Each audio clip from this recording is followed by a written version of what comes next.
All right, all right, all right. Welcome in Toilets to Titles. This is episode number 175. And this is a phenomenal evening. This is going to be a phenomenal episode. It is NFL draft week. All of this research and downtime. I know the guys that I'm here with this evening, they might be a little emotional that these college players they've been watching for years are finally growing up and they're heading to the NFL and they're going to get their teams and they're going to graduate and they're going to move on, but they're still not there yet, and it's still undecided. And there's a lot of people talking about this could happen, that could happen. There's a lot of gambling going on. So we are going to be talking some prop bets so we can help you put your money in a good spot. If you lose, it's not on us. All right. We're just helping. We're not necessarily pushing you. All right. We're going to have some discussion and then you can make educated guesses. But first, I'm going to introduce my co-host this evening, Mr. Nino Brown, the hardest working man I know, at Nino Brown _T2T on the Twitter. Nino, what's cooking? I'm excited for this one. It's been a long time. We're about 2 days away. Dino, that's Red Bull number 2. Just so you know, put it in the comments and let you know. We're 2 days away. It's been a long ride. I know Froton. Understatement. My guy Froton's ready to let the birds fly, just like I am. If it's true love, they come back to you, right? So if Mims comes back to you and he hits and it was real, so I'm excited. This is gonna be a good one. My man at the bottom brings just as much energy as me to the show, so I can only imagine what this one's gonna be. That man at the bottom, if you're listening at home, is Eric Froton. He's the lead college football and NFL draft analyst for NBC Sports. Eric, how we doing this evening? Doing great, gentlemen. Am I ready? As Nino alluded to, it has been a long road, but here we are. That all the January, February, March, and finally into April. I'm ready for the guys to get picked and then to move on to the next class of college fantasy football. So, looking forward to getting all this done, putting in some speculative action and having a little fun with this. Man, it's incredible. I'm happy to have you here. I know we've been working on this for a few weeks, and Nino was gracious enough to link us up. I know you've been on shows with Nino before. I know Boomer, shout out to Boomer. You linked up with Boomer and D-Now down at the Combine. So T2T's getting around.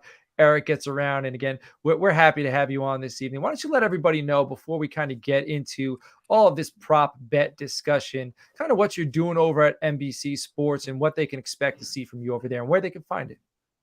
Sure, yeah. I work for NBC Sports. I'm the lead college football analyst there. As the 2020 FSWA College Sports Writer of the Year. I specialize in betting college fantasy football, projecting, DFS, as well as projecting, Devi, Dynasty, Campus Canton. I really enjoy Campus Canton leagues. So, a lot of people that are involved in doing draft stuff, they're kind of more just drinks.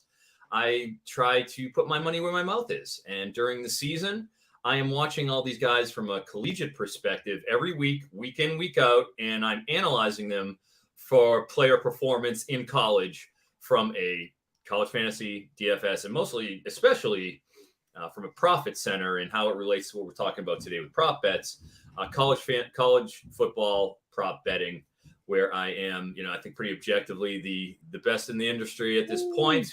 69% year one in 2020, 71% year two, 2021, this year, 68%. So just doing my best to try to get out there and try to win money and try to, inform the public best I can. Love it. My man stays in the green. Always in the green. Yes, I know. Well, let's hope so. The draft is a wild, wild ride. So you never know what you're going to get. Dude, it is a wild ride. I feel so much better about my in-season prognostication abilities. That's my realm. Right. The draft, who knows? I don't know what these guys are going to pick. I can project what guys are going to do on the field very easily because I've seen them and watched them for 4 years a lot of these times. So when it comes to knowing where they're going to land, oh boy. Well, it's a lot of, so in season, it's like you can kind of guess, you could follow trends. You could see what defenses are doing. You could see what offense is doing. You could see what coaches are doing. Like you could see that stuff. With the NFL draft, it's not necessarily analysis based. It's reading tea leaves. It's reading tea leaves, figuring out what the GM's trend is, right? Figuring out what, you got to listen to a lot of, I try to listen to a lot of beat writers, because the beat writers who are kind of close to the teams, they tend to know. And it's the GMs are usually, they sometimes they see players the same as us. The analysts and the Dynasty, the Devi, the Campus to Canton players, like guys like us, but sometimes they see things a lot different. Like think about, what's the name of the old Raiders GM when Gruden was there? Can't think of his name right now. Who took Clelin Ferrell with like the 5th pick in the draft?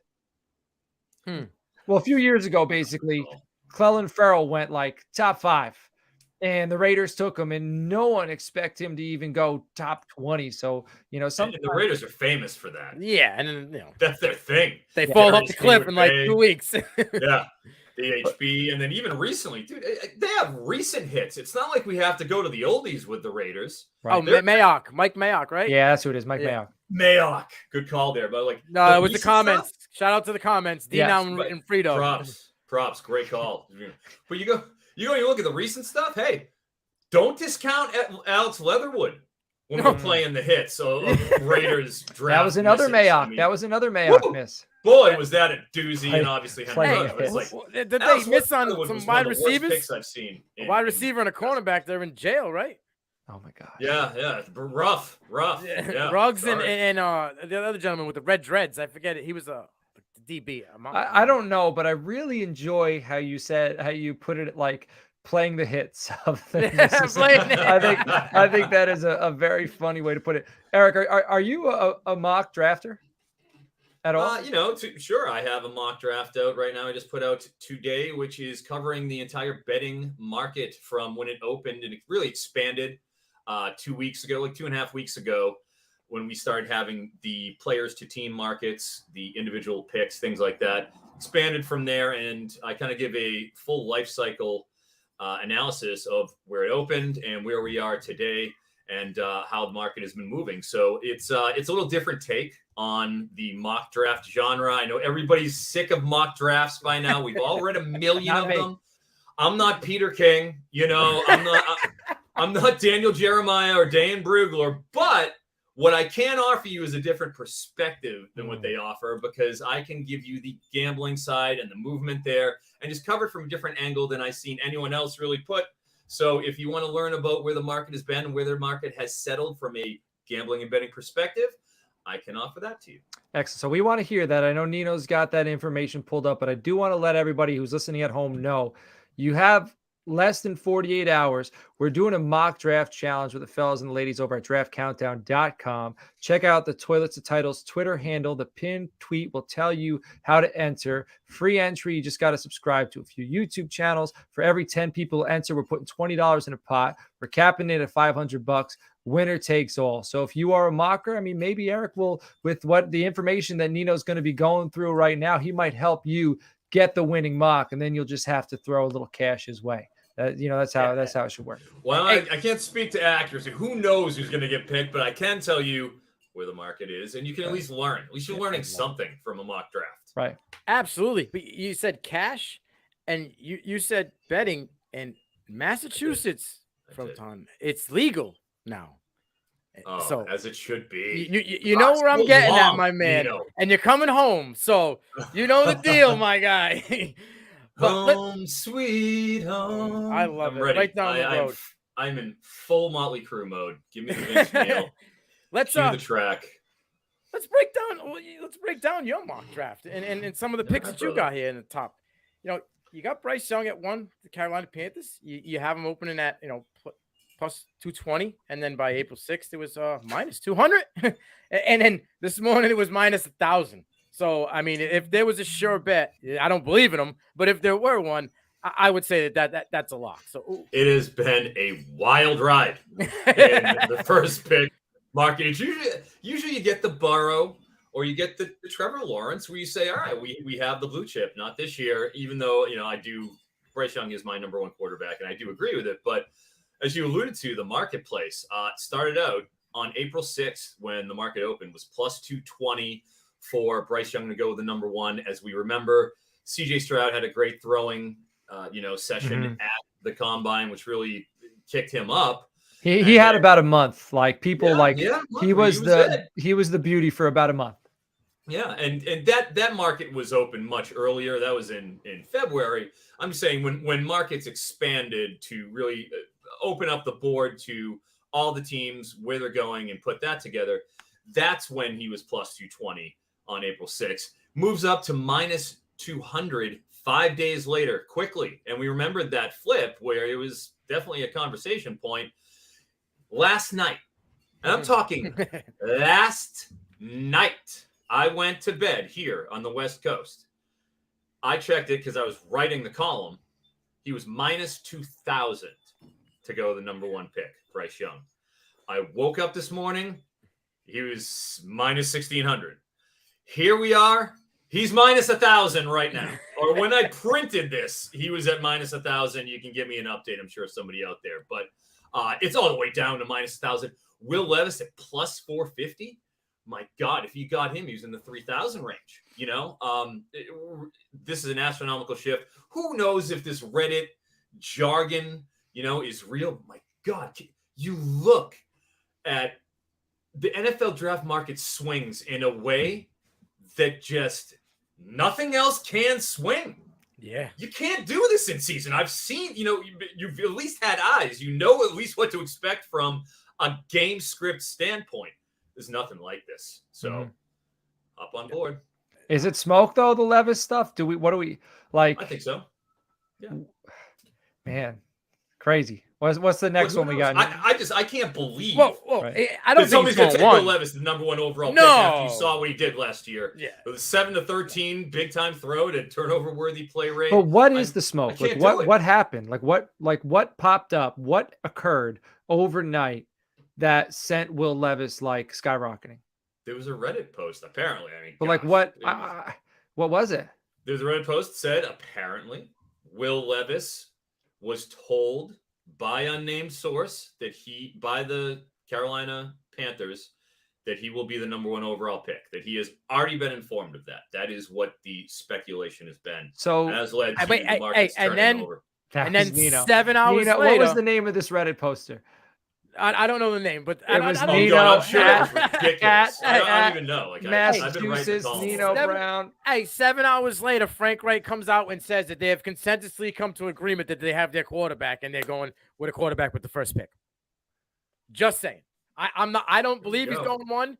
He's going in the top 4. I don't care what anybody says. I like Indy. I got him going Indy. Yeah, I think Indy loves it. Makes sense. We have Justin. But Carolina's a beautiful fit for him with that coaching staff. With that coaching staff and Willie Levis, the ceiling could be skyrocket. The floor could be ugly. Well, let's say with any of the quarterbacks, the floor I think could be ugly. I'm a Will Levis guy. Everybody who watches this or even knows who I am knows I'm a Will Levis guy. I don't think he's one. I don't think he's going number 1. All right, what's the next one? The next one we got up here, my guy, has at 2, CJ Stroud. He had him, opening up to minus 105. And then on the 4th of April, plus 155. And now it sits at plus 900. Wait 1 sec. This was the username of the person who posted that about Will Levis. Yes. at Levis dad.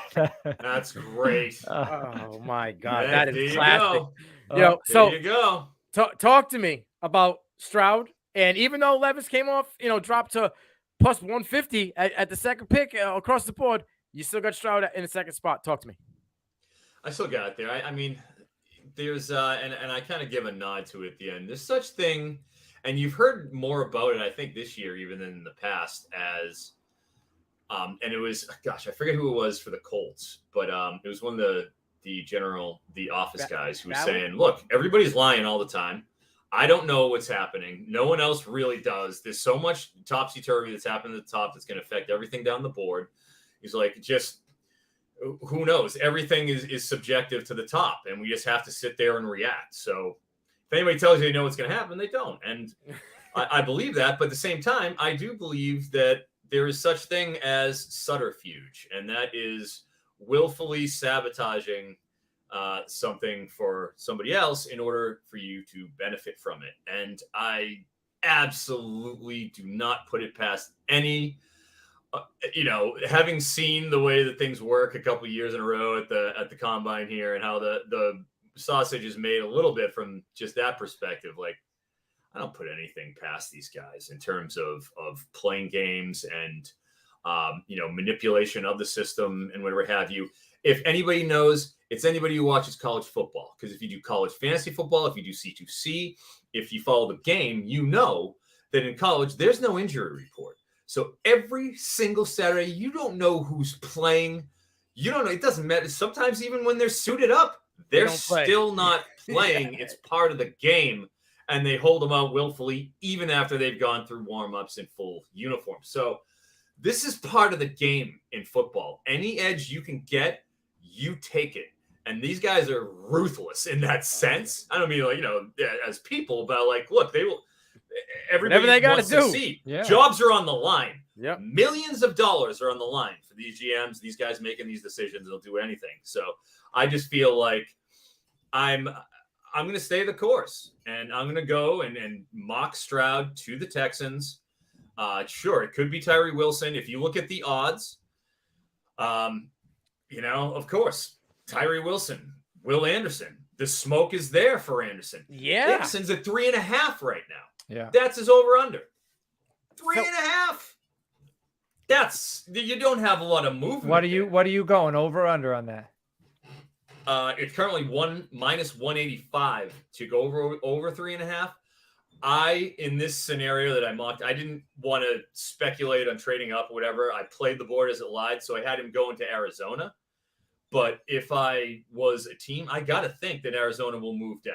Mm-hmm. Who they will move down to, whatever, somebody. But I got to think they move down, and I think that probably pushes Anderson out of that top 3. Because I think Stroud goes 2, and then somebody gets desperate at 3. I mean, at Paris Johnson on Reddit, at Paris Johnson Dad on Reddit, mentioned that he was told Kyler Murray loves Paris Johnson. There's a good chance. So, is there a chance? Before I ask this question, I got to shout out my guy Boomer. He always says, you talk about manipulating the system. He's an avid advocate about Montez Sweat. And Washington Commanders, they did whatever they needed to do to get him. They said he was still hurt. You manipulated the system and got him to fall, and they were able to get him. So shut up. He's been saying that. It happens. Yeah. Now, is there a chance that Stroud could pull a Fields in this class in fall, right?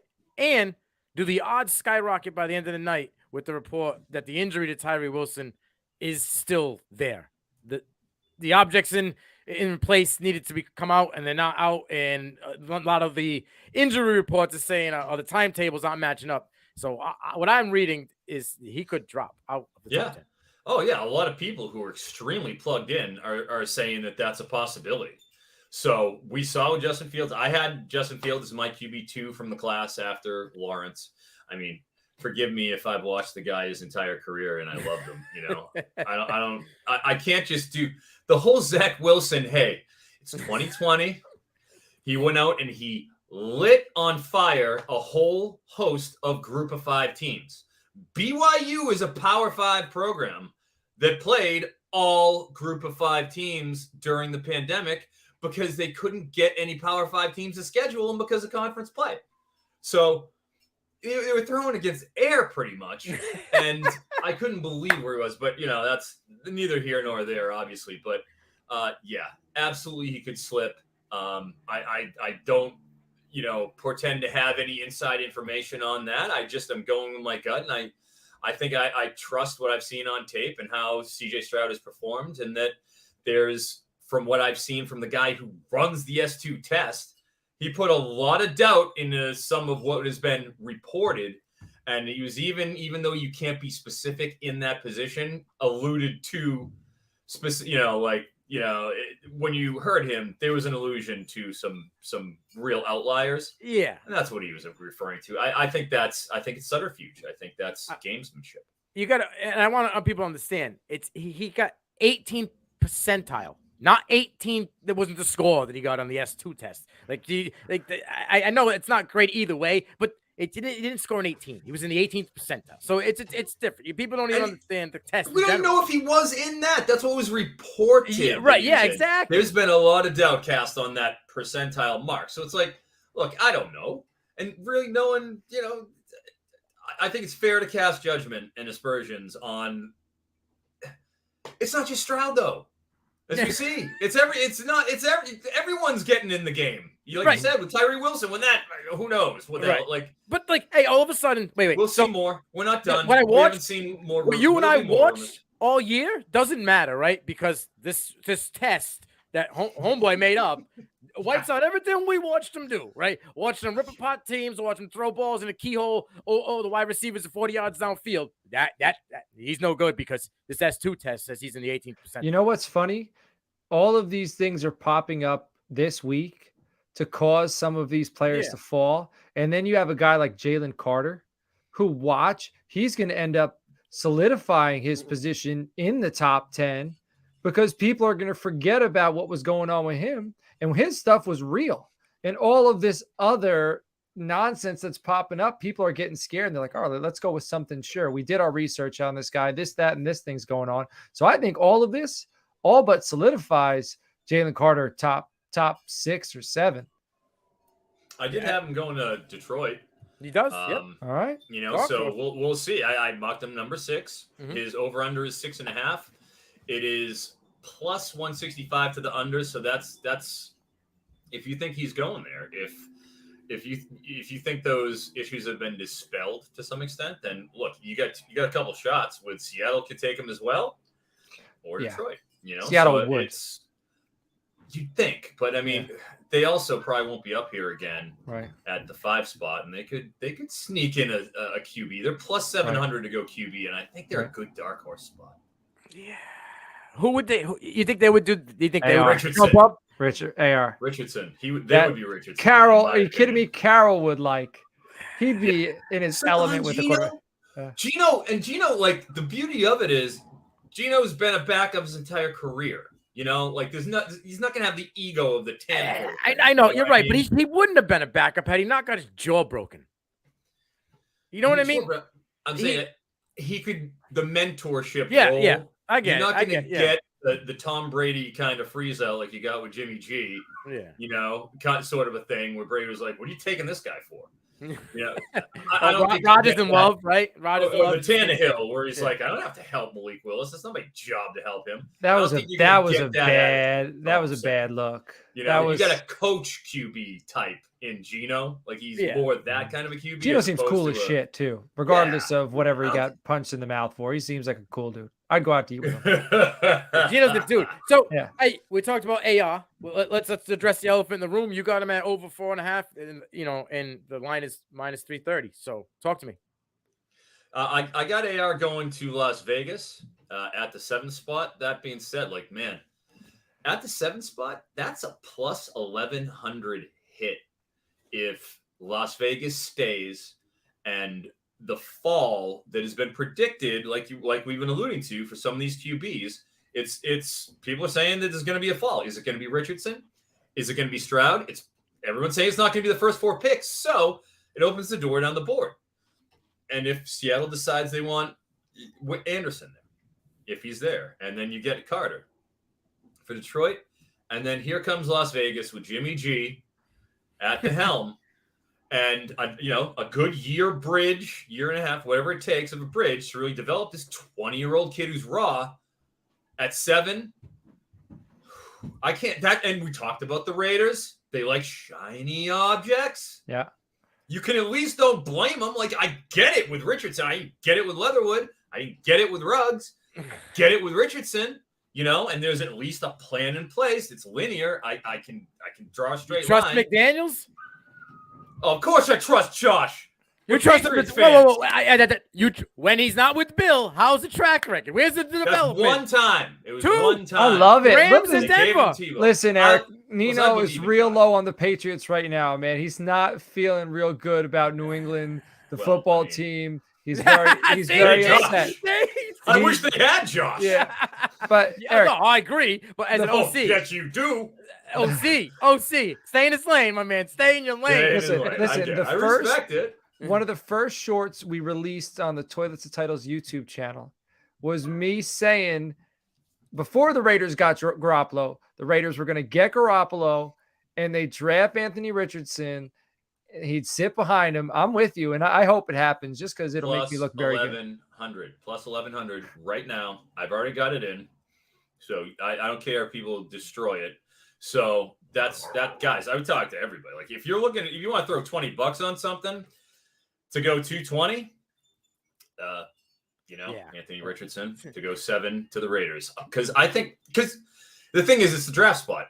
He could very well go to the Raiders, but they could trade up to 3. Right. Right. and he could go to the Raiders, but that could happen. I'm betting on the fall. He's been quiet. The buzz has been kind of plateaued.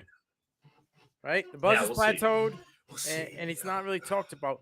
But Coach, you had a little subtle flex there with the short and a Rich. I'm gonna do a little flex because I got murdered by my trusted friend in the industry, Shane Hallam, and my boy Moon, when I said early in this process that Bijan to Philly at 10 just smells good to me. And now all of a sudden, Bijan says today, I want to play with Jalen Hurts. I see my guy Froton got him locked in at the 10 spot to Philly. Coach, maybe I'm not crazy. Maybe they want me to think I'm crazy. No, you're not crazy. George, this goes out to George too, who said Philly would never take a running back. A running back will not go top 10. So yeah, eat this flame. All right. Thank you. Flex on him, Nino. Froton, back me up. Talk to me about Bijan going to Philly at 10.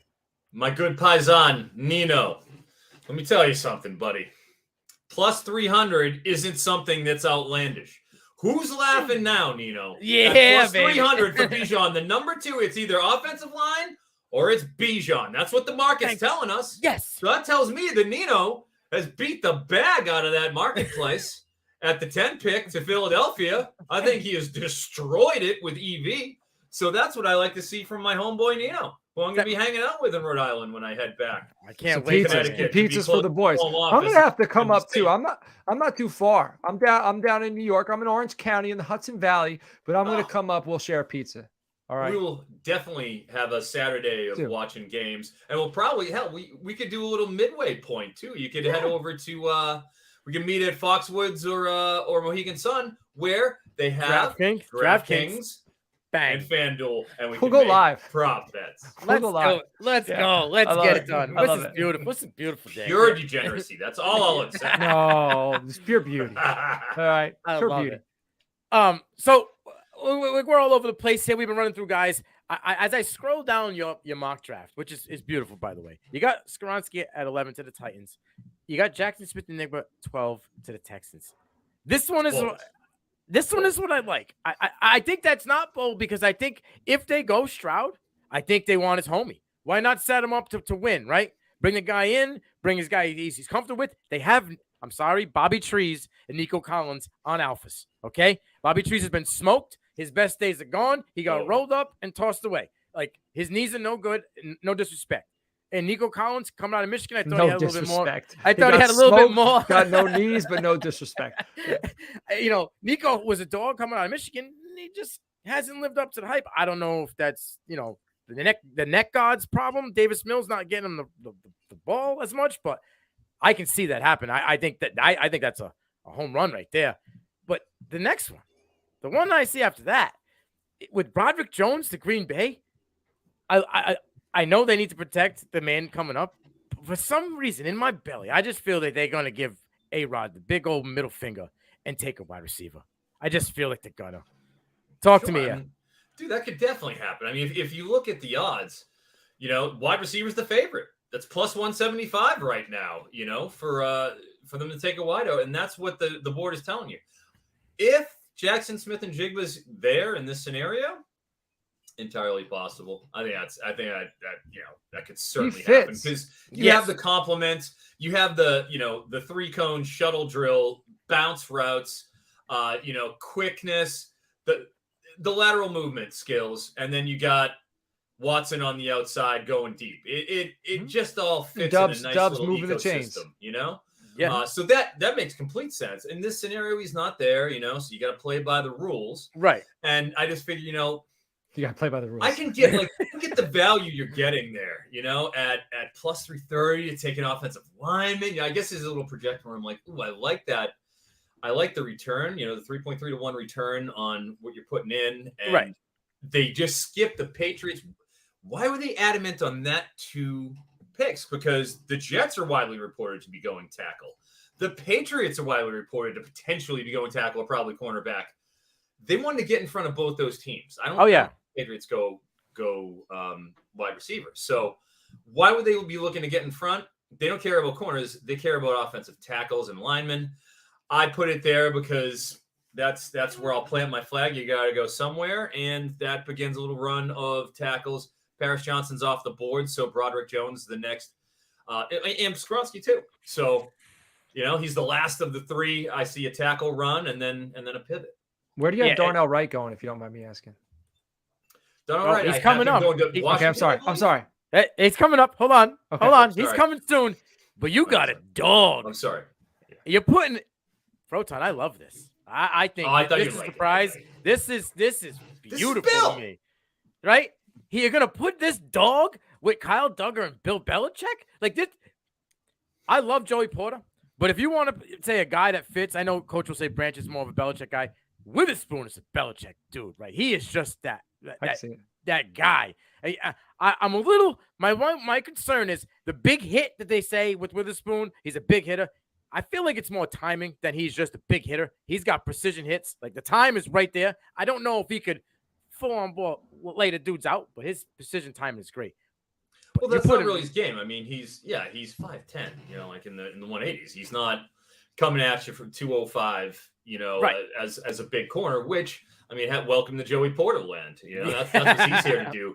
He's here to separate people from footballs, and you don't get a lot of that. I mean, there's only so many corners who can do that. You got to go to safeties for that skill set. But with Witherspoon, just like you said, the mirroring ability, he's always he's an absolute animal, and I love that. I mean, I know we all like seeing passion out there on the field and wanting and just being tenacious, and you get that with Witherspoon. That being said, I mean, I got cornerbacks falling here, so that's definitely, will that happen? Probably not. You're probably looking at Porter or Gonzalez here. I think we'd have our option of one of those 2 guys in this, but with me factoring in the Green Bay move up and the 3 offensive linemen, you've been hearing a lot too of offensive line, maybe even like Paris Johnson going way earlier than people think he's gonna. Yeah.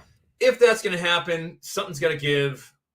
I guess I'm pushing down, Witherspoon a little bit, but it's the Patriots game. All right, and then the next man up is Coach's guy that we talked about here, and that's Darnell Wright, offensive tackle out of Tennessee. You got him going to the Jets in the pick swap. Talk to us. I mean, well, we know that the Jets are looking at an offensive line. I mean, there's no secret about it. That's how it is. It's in terms of favorites, there are very few favorites down here from 15 on that are as high as Jets minus 270 to take an offensive line. They have to. That is a certainty type of a line.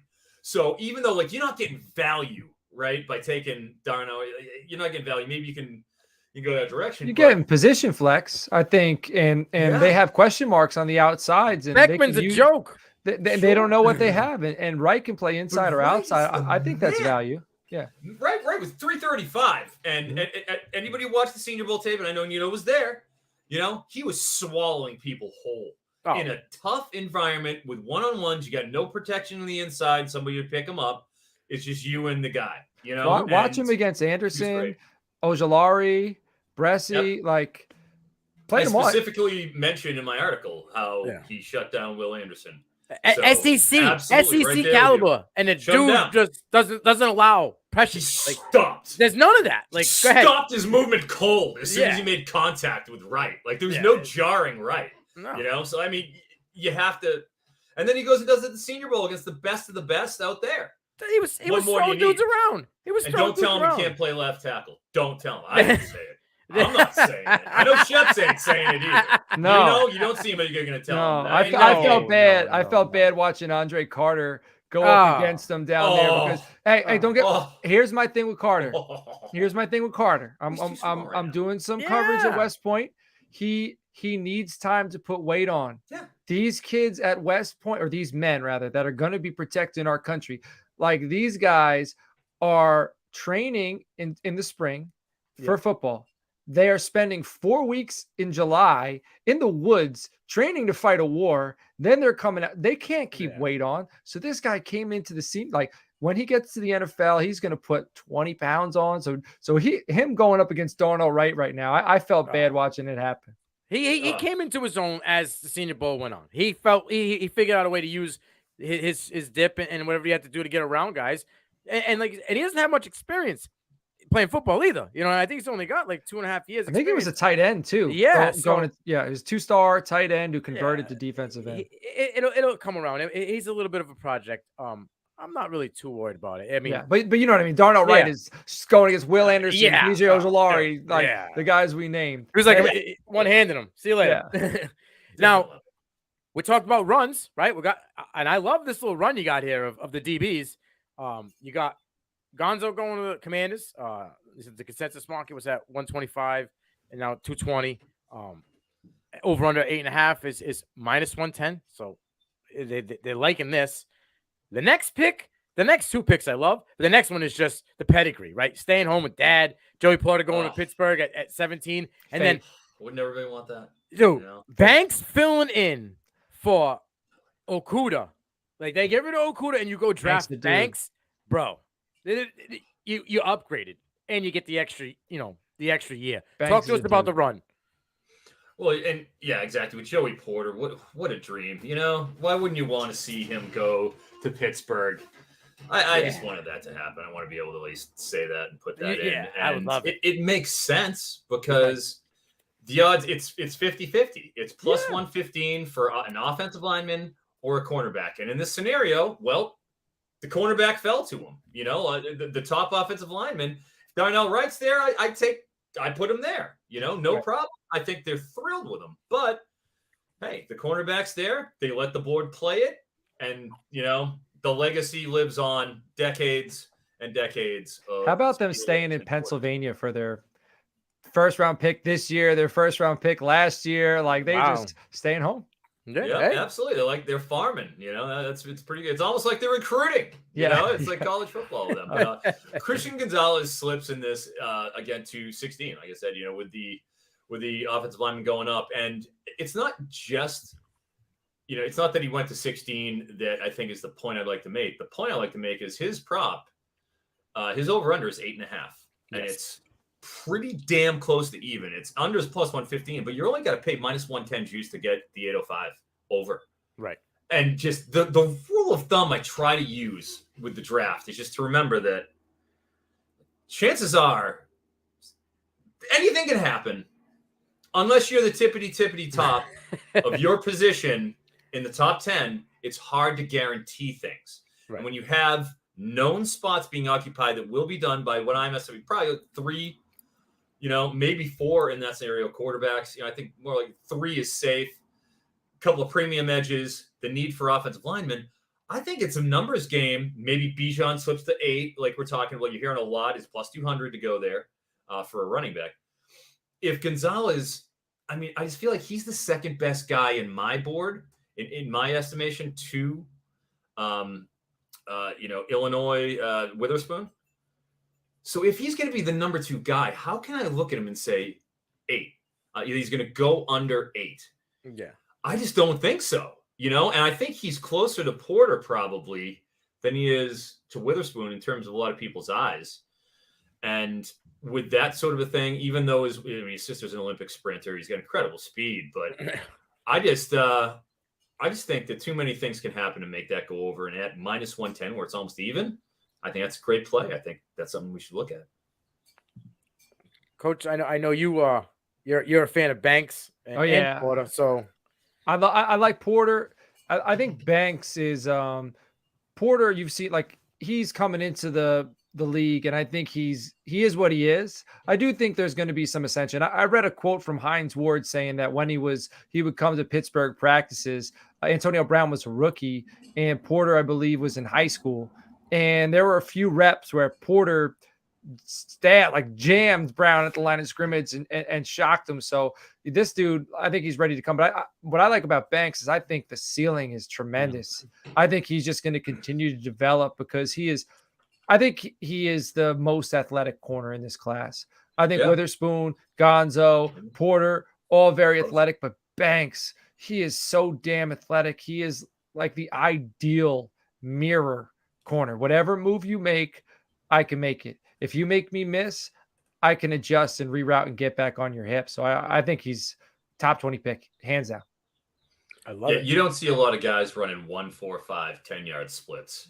That is acceleration befitting of a funny car, like a roadster. That is just inhuman. And a 42-inch vert, 99th percentile, 4.35 40, 98th. I mean, just in terms of his verifieds, doesn't get much better. And obviously coming out of the Big Ten, defense-oriented conference, one of the best. His over-under is 20.5. I like him to go under, and that's a -120. So it's a lean that way too. I love it. Coach, I think you're going to be happy with the next run of guys I'm going to put out here because I think you can have a subtle flex. There's a couple of things that you said, and Froton seems to be on board with it. He's got this next one is 19. He's got Lucas Van Ness to the Bucks. I just want you to understand my man's wordplay here.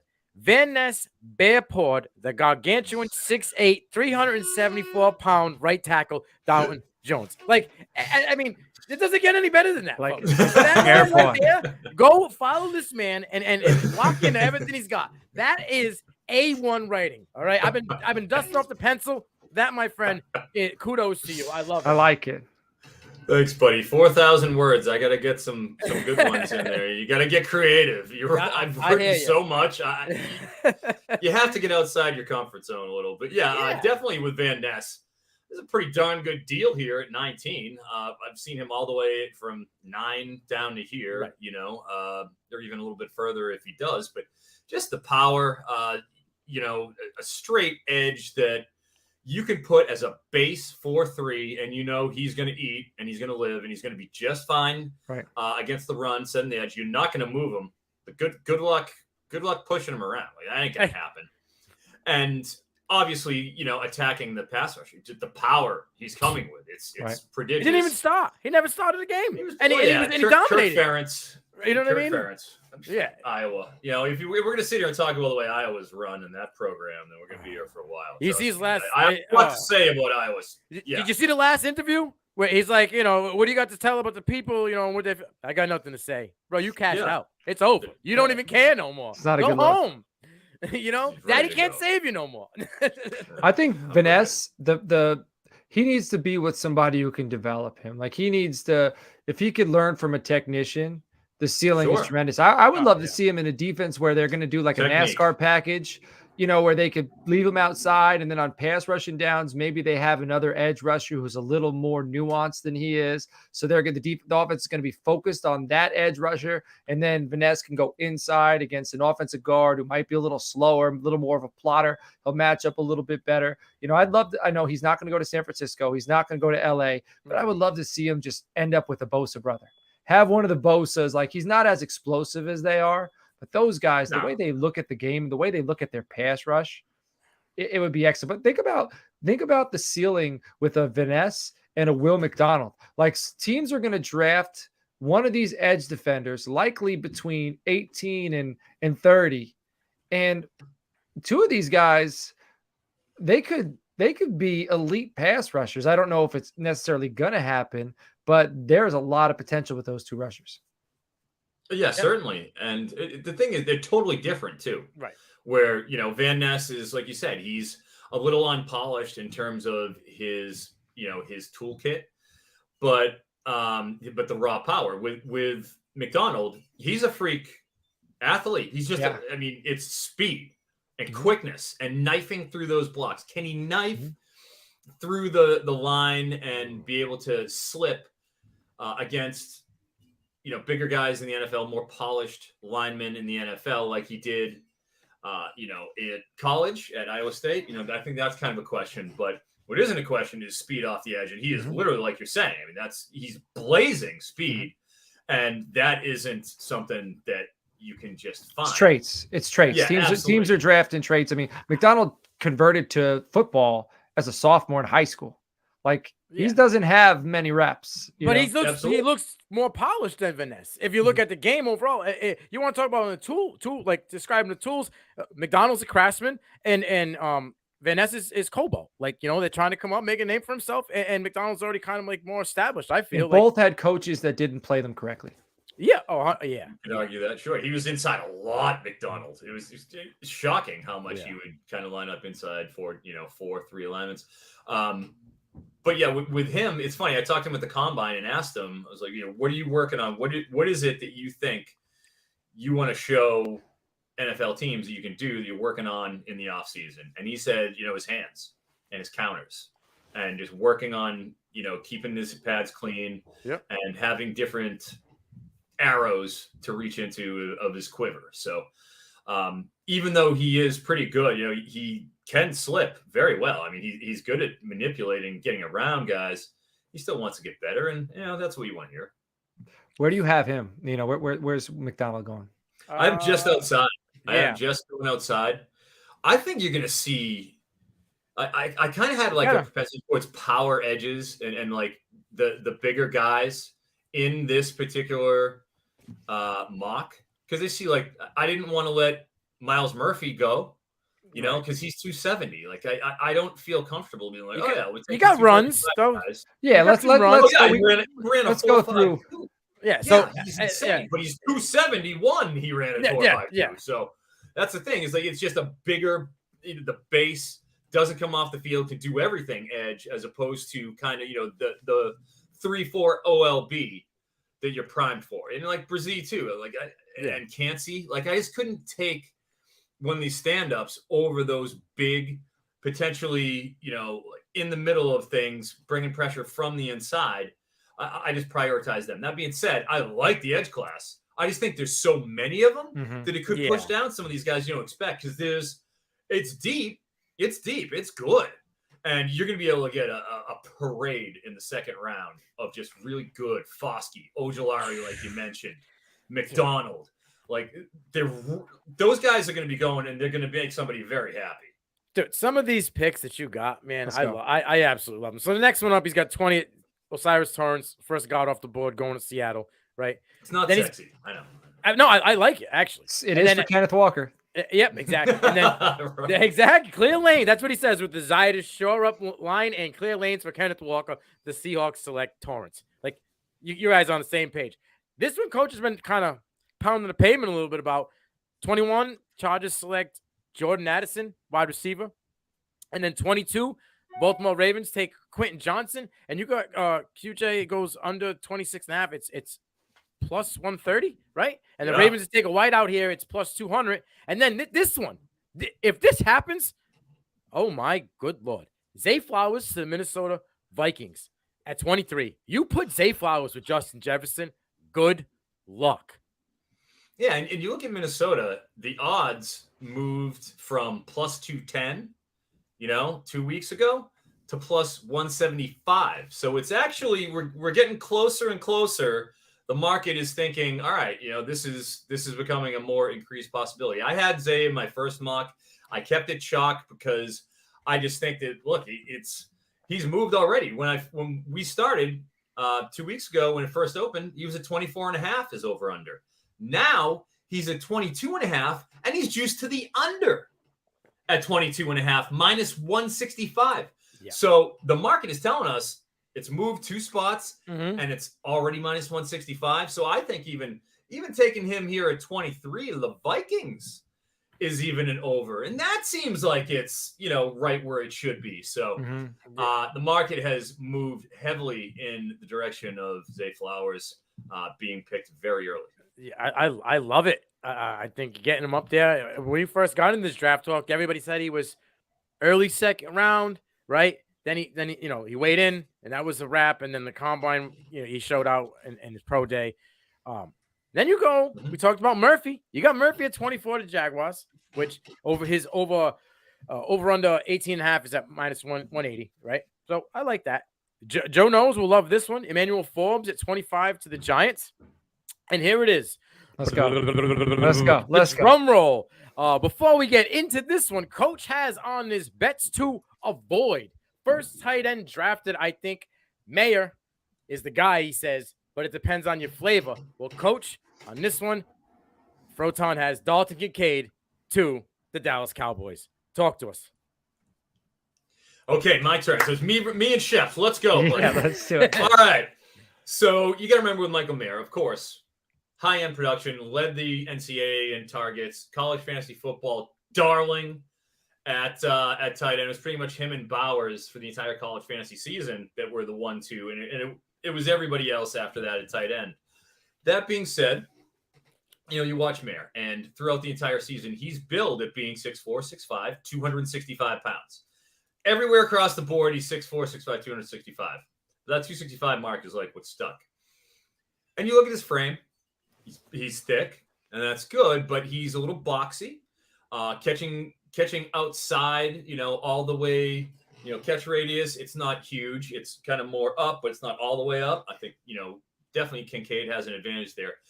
But what really bothered me with Mayer, and it was close, I obviously like him, but what bothered me with Mayer is he's billed at 265, and he checks in at the combine at 249. Whew. He weighs in at 249 and 6'3". Well, now you're getting to a much more ordinary body type. Those are like Sam Laporta numbers. Yep. Yes, it's and I like. I'm a Sam Laporta guy. But he's late second, early third. Yeah. All right, cool. Okay. I had him in C2C last year in the program C2C league. I took him in the 12th round of a startup league. He is mine, and he'll be mine forever. So I know how you are with your guys. I heard about Denzel Mims, so I'm sorry. All right, I didn't mean anything bad by it. It's all good. It's all good. No. Yeah. But with Mayer, you got to remember he's not 6'4", 265. He's 6'3", 249, and he's running a 4.7 40-yard dash. That's 11th out of the 2023 group.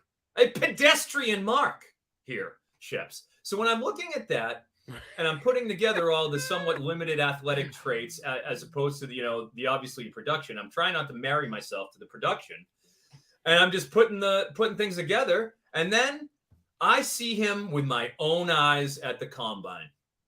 And not only I see him with my own eyes, I see him standing next to Darnell Washington. Okay. Right next to him as they're walking up to talk to Peter King on the NBC Sports set. Wish they were talking to me. They weren't. But I wish I had a camera on me because I would have taken the picture. Right. You don't understand just how big Darnell Washington is until you see him next to Michael Mayer. And then you realize how not big Michael Mayer is. Right.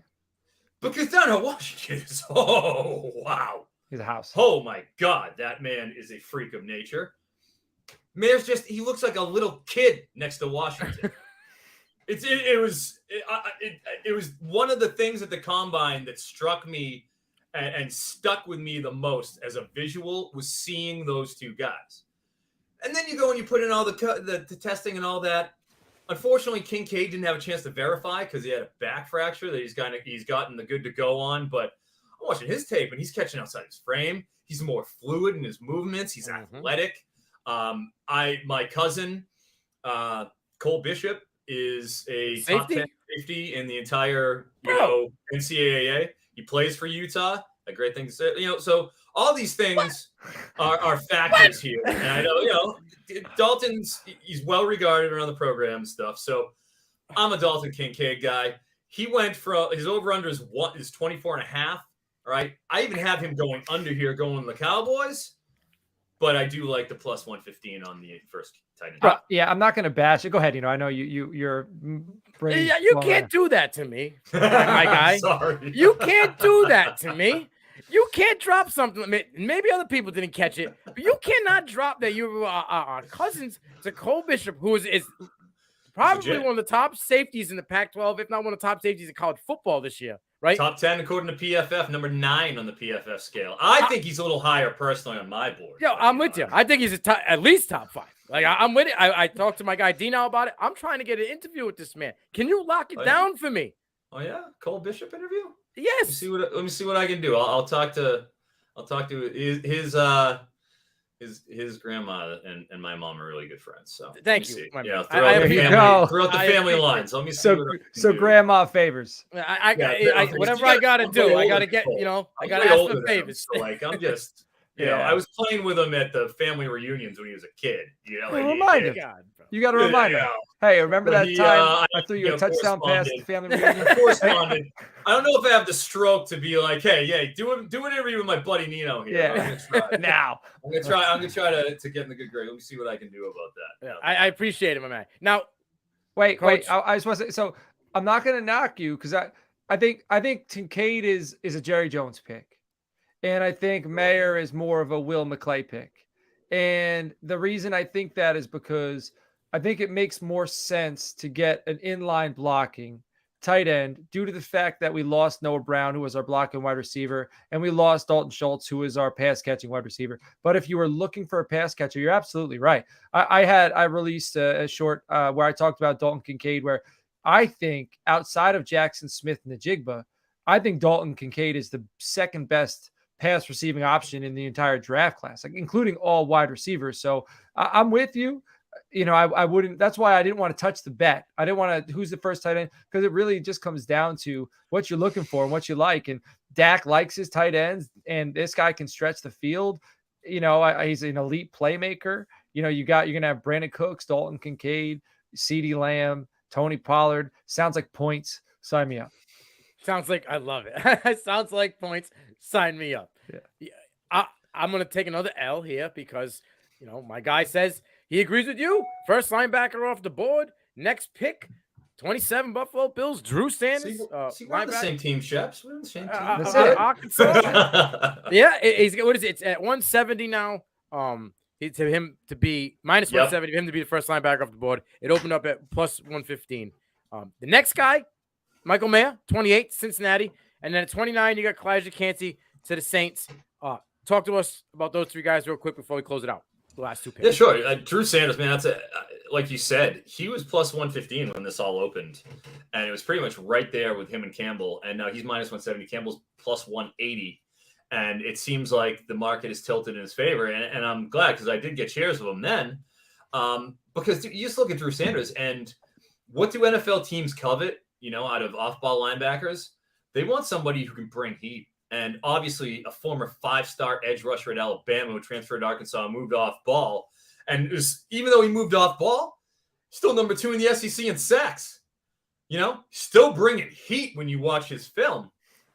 And even though obviously Jack Campbell is I refer to him as like the Jack Lambert middle linebacker. He's just the standard 70s, 80s, 90s coming for you. Like good luck escaping his long 6'5", really long arms and everything. Like, he's perfect. He got catches mitts. He's a type. Yeah, seriously. And like so tight. Like my guys who are defensive guys, my friends in my syndicate, like from home, who are defensive coordinators and stuff in the Boston area, Framingham State, one of my guys, a couple others. Anyways, they all rave about Jack Campbell. They love Jack Campbell. But Drew Sanders is a modern linebacker that can rush and bring heat and has all that like athleticism. And you watch the play speed. He's so fast when he's bringing it on the blitz. If you want that heat bringing linebacker, I think that's a little more in demand. That's why I went with Sanders. He's also 2 years younger than Campbell. He's 2 years younger. He's a 3-year guy. He's an early out and a 5-star edge rusher in Alabama. So I love him. Kalijah Kancey, man, one of the freakiest defensive linemen ever. I mean, the guy ran a 4.65. I was there at Lucas Oil Stadium watching him run, and you saw all the other defensive linemen go, right? And their bodies, when they're running, their bodies are, there's giant masses of skin just running, flopping everywhere. You saw Kancey when he's running the 40 at that 4.65. There's no body movement here. Like there's no skin, there's no going up and down. It's 281 to the frame, like strapped to him the way he was running and the way there's just no movement. It was crazy. And you goes to show because you watch him on film. He's small, he's short, he's like 6'1". He's 281. Explosive. If you're going to put somebody in that A gap, they got to be Aaron Donald to be 285, as you have the autograph of, Sheps. You have to be that guy Sal, to play A hit me gap. up. Yes. You have to be that. You have to be an absolute freak of nature to do that at 280 pounds. It's just how it is.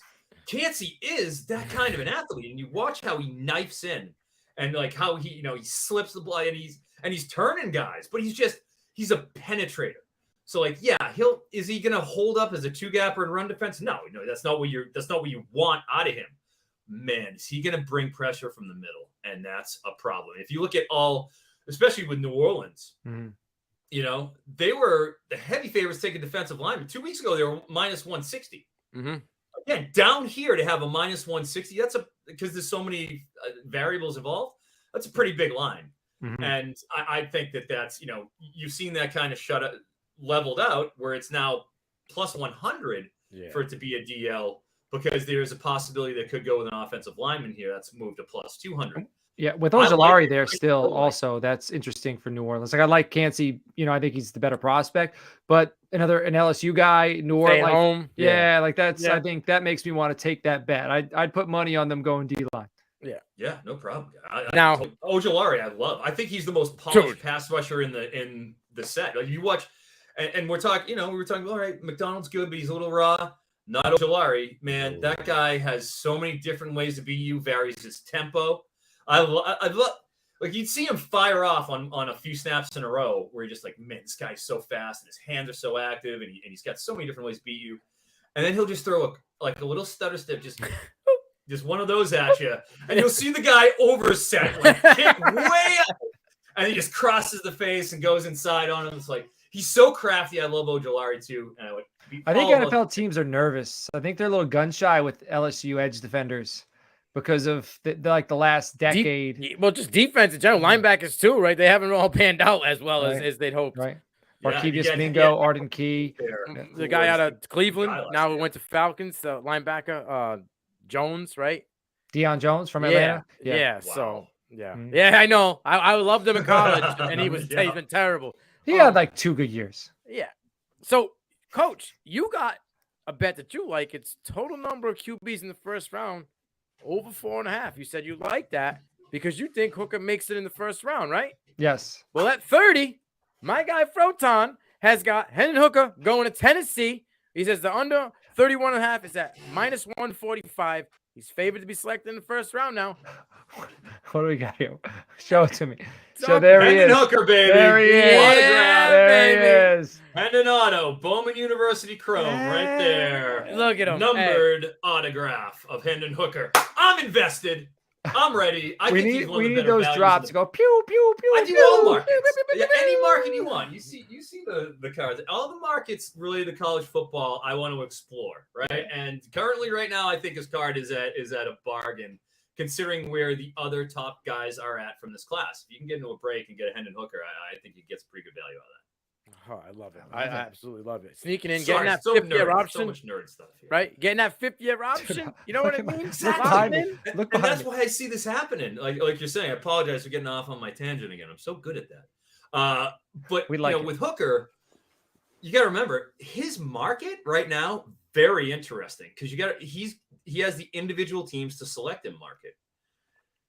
Right now, he's at plus 1,000 for either the Titans, the Bucks, or the Texans to take him. Plus 700 for Seattle, plus 350. The favorite is the Vikings. Mm-hmm. You tell me that one of those teams, right? The Titans, the Bucks, the Texans are probably, if they want to take one, they'll take one. But the Titans are going to miss out on a QB.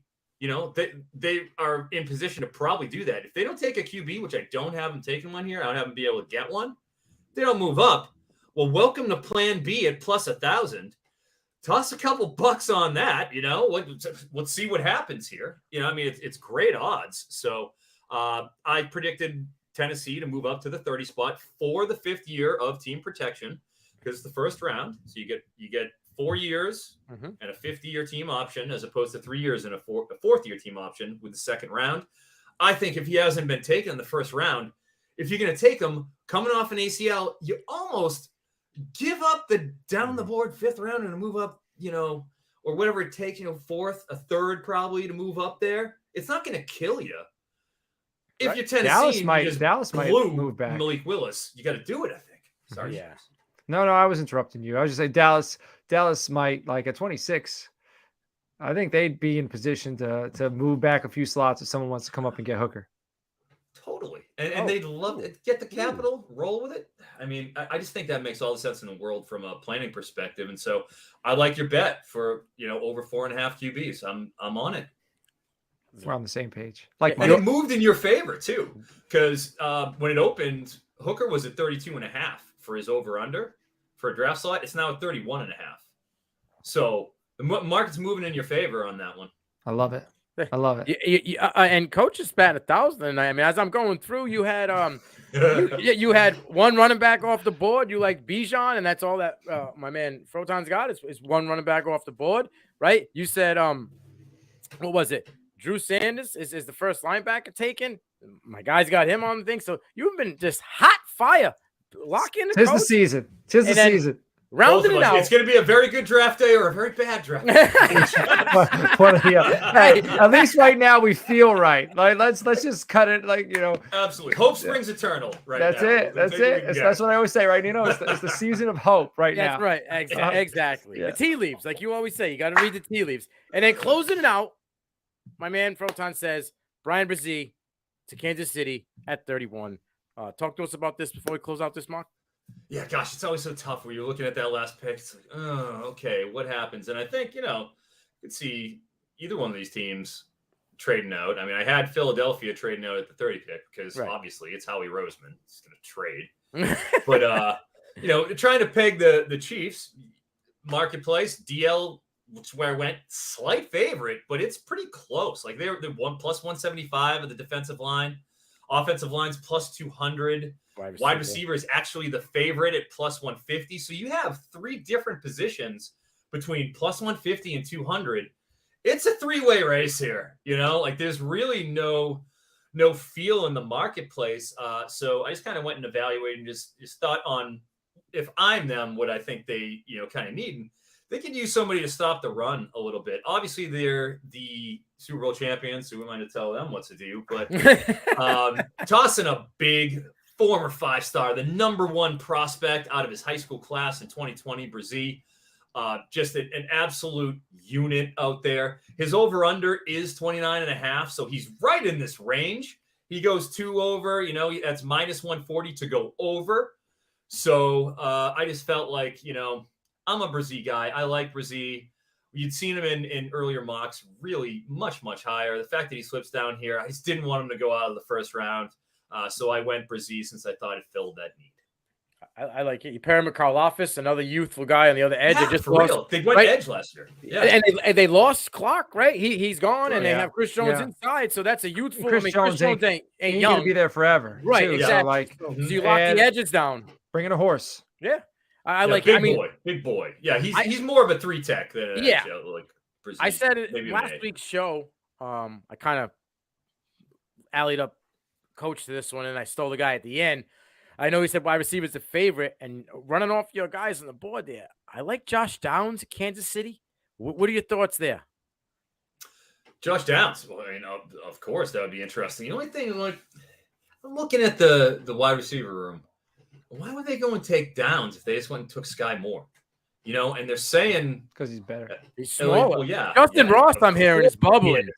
Justin course. Ross is what I'm hearing out of Kansas City. Yeah, and you're hearing Justin Ross, and they're saying all the right things, and there's optimism. You obviously got Kelsey there as well, and they paid MVS for some reason. And I just think if they have the skill set with Moore and they invested in him, do you compound that by taking a first-round pick after you just took a medium second the year before to take Sky Moore? It doesn't fit for me to take Downs. I if there's one of the more dynamic guys, I could see that. I think would be a little more logical. I think Quentin Johnson, where he's 26.5 over under, if he fell here, I think that would make a lot more sense for Kansas City and put him in a position to succeed. My God, he would start skyrocketing up the board on the rookie drafts. I know that. Yeah. But in fantasy, but I just it could happen.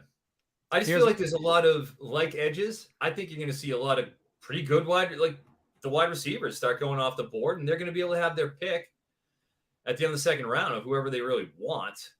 And I think there'll be some pretty good guys there they can get that aren't going to be the caliber that are good enough compared to who they get here anyways without the quote premium guys. I mean, I have my preferences. I like Mims. I like Tillman. But maybe they go and they just sit and wait and see which one of those guys, and that could very well fall to them, a Tillman type that you could get there. You're not going to get a Brian Brzee type at the end of the second round. You're just not going to get that dominant 3-tech with his pedigree. So that was really the difference maker for me.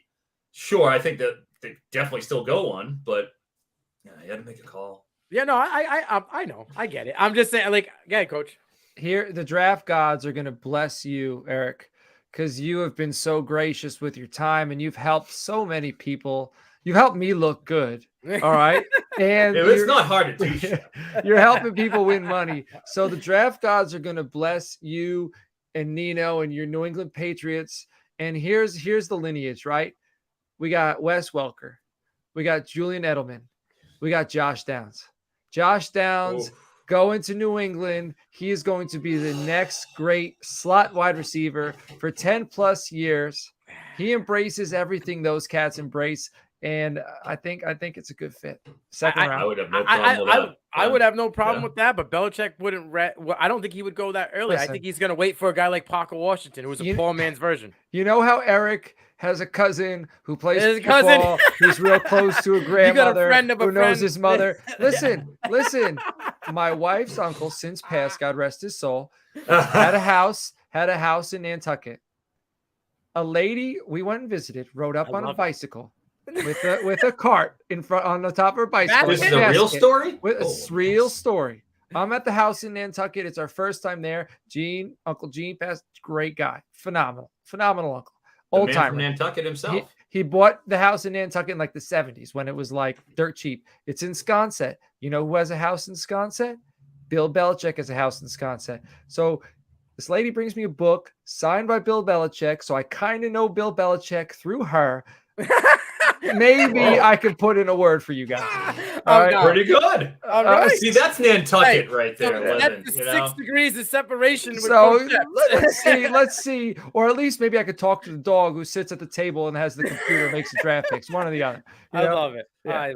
You are practically Illuminati at that point. in Nantucket. I mean, that's where they all are, right? Yeah. Bohemian Grove and Nantucket. Those are the places. He's got the hoodie on already. Look, Illuminati. He's ready to go. Hey, Coach, you're the maestro. Let's close this out. Hey, man, Eric, it has been phenomenal. Like, this was a long time coming, and to be honest and fair, like, we need to do this again sometime soon. We need to link up. I know, Nino's in Massachusetts. You're going to be in Rhode Island. Get together. We'll get back on the airwaves. But everybody, if you're following us, you're not following Eric, you need to check him out at CFFROTON on the Twitter. Again, he's the lead college football NFL draft analyst for NBC Sports. Everybody, we appreciate your time. We appreciate you following us and checking us out throughout the whole NFL draft process. If you would like to get in mock draft with us and get in the mock draft challenge, go to our Twitter handle at Toilets to Titles. The pinned tweet will show you exactly all the rules and directions are there. It is free. Just need to do you need to click a button a few times. Then you submit your mock. You could win up to $500 depending on who comes on, and enjoy the draft. We're going to be live streaming during the NFL draft. Nino's going to be in there for a little bit. We're going to have people coming in and out. Nino's going to be on like 18 different streams. I don't know if you've ever seen Harry Potter before, Eric. I don't know if you're a Harry Potter fan, but Hermione Granger in one of the books, she had this like time spinner thing where she could stop time, go back in time. And then I swear to God, Nino's got one of those things because I don't know how he does it. But Eric, what are your plans during the NFL draft? You going to be streaming at all, or what's going on? I will be for the first round. I have softball It should be about right around pick 20. Okay. And then after that, after I get out of softball, I'll be watching it at the bar beforehand. Hell yeah. Their sponsor. Then I'll go to the game, and then I'm going home to write my round 2 and 3 mock. Hey, do me a favor. Share it with us. For the morning. So I'll be up all night Yeah. on Thursday night doing that, writing and getting all that out, and hopefully having market analysis. Hopefully I have some markets for me to play with. You know I love them. Yeah. Oh, yeah. And then I'll be doing that, and then I want to say day 2, Friday.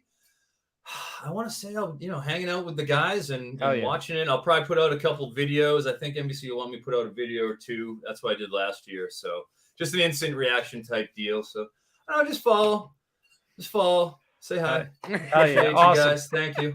Share with us whenever you write the round 2, round 3, we'll share it out. I want to look at it so I can make some bets, especially if we win. If we're both correct, we'll probably agree on all the second round rounds. All right, everybody. We have taken up enough of your time this evening. We appreciate you, and we will catch you all later on. Take care.